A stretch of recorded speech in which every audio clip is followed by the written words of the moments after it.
Most people have read the words of Jesus 100 times and missed the most important thing hidden inside them. In the Gospel of John, Jesus makes 7 declarations that begin with the same 2 words.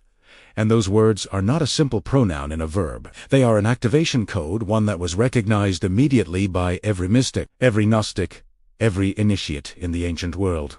The moment Jesus said, "I am the light of the world," he was not describing himself as a person standing in a room. He was pointing to something inside you, a sleeping fire that Orthodox religion was never designed to awaken. For 2,000 years, these 7 declarations have been read as theological statements, when in truth they are maps of consciousness, drawn in sacred language. By the end of this video, you will never read these words the same way again.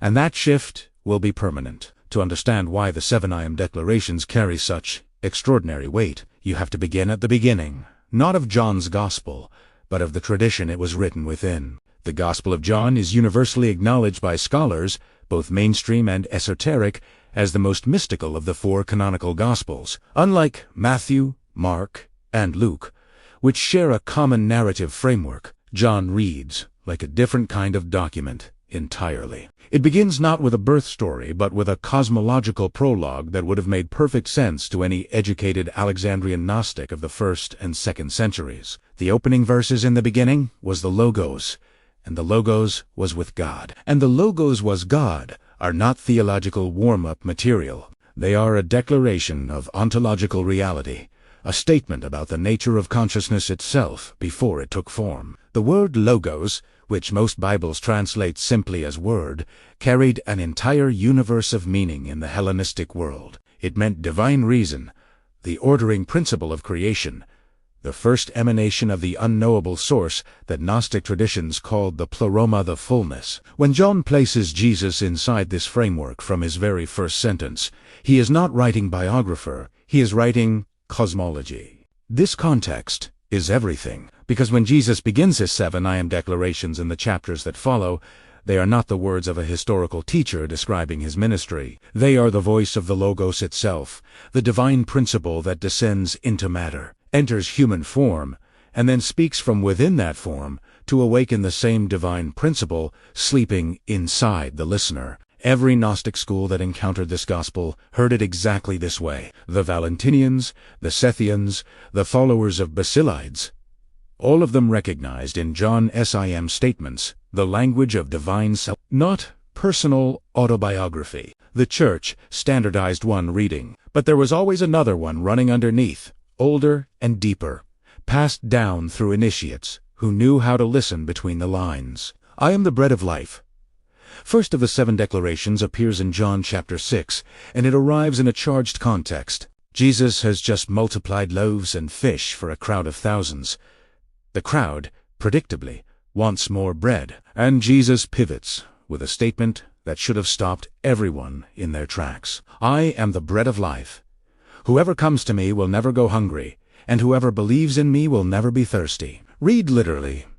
This is a strange and somewhat grandiose claim, but read through Gnostic eyes, it becomes a precise instruction about the nature of spiritual nourishment. In the ancient world, bread was not simply food, it was the fundamental symbol of life sustained, of the material world made sacred. When the Hebrew tradition spoke of manna in the wilderness, the bread that fell from heaven, it was describing a mystery. The idea that divine sustenance flows downward from the pleroma into the world of matter, feeding not the physical body, but the pneuma, the spiritual spark trapped inside it. Jesus claiming to be this bread is not a metaphor about church communion. It is a statement about what the Logos actually is in relation to the soul.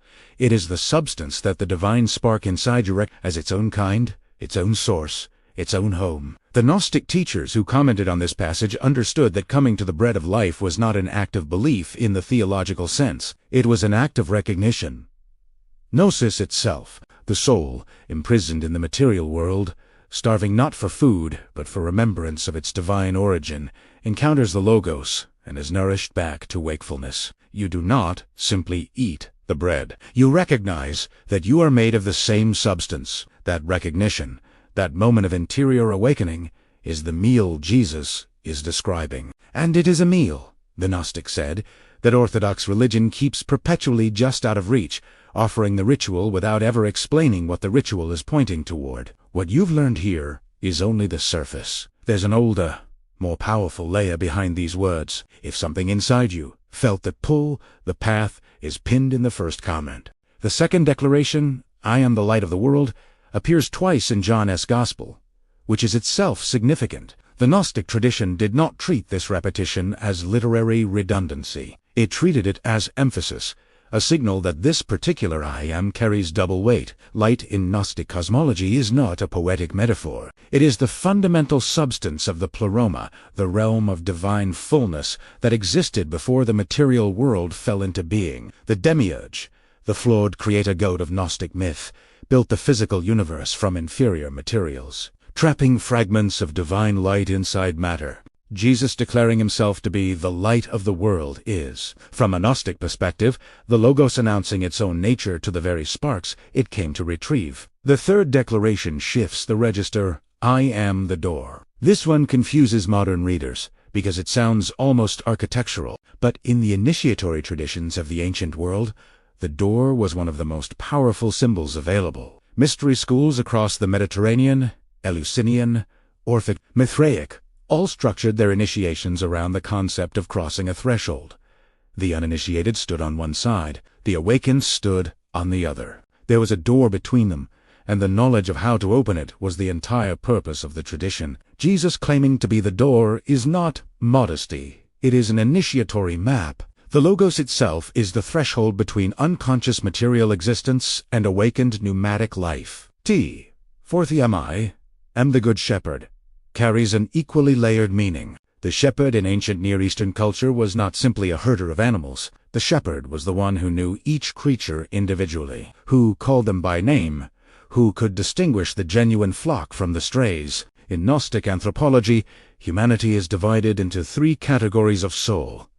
The hylic, bound entirely to matter. The psychic, capable of partial awakening. And the pneumatic, carrying the full divine spark capable of complete gnosis. The Good Shepherd, who calls his own sheep by name, is the Logos, recognizing and calling the those whose inner light is bright enough to hear the voice of their own divine origin, speaking through the words of a man standing in ancient Judea. If you feel drawn to go further, a complete and structured path already exists with the correct sound, full meaning, and sacred protocol of these words.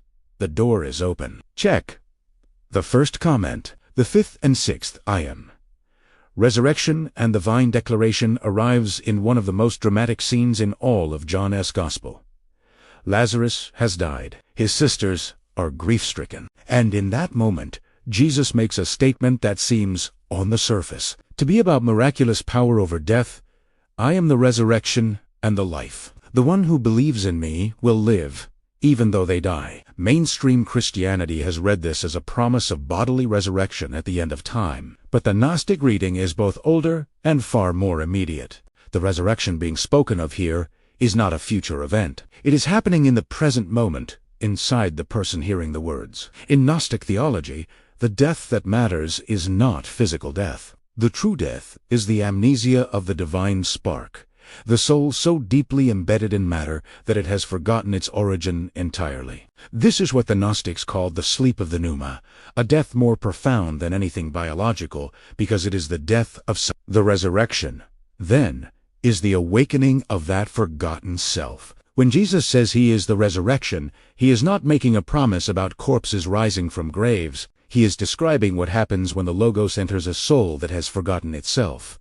The divine spark remembers, stirs, rises from its own unconsciousness. The raising of Lazarus in the narrative is a public demonstration of something that happens invisibly, in the interior life of the pneumatic soul.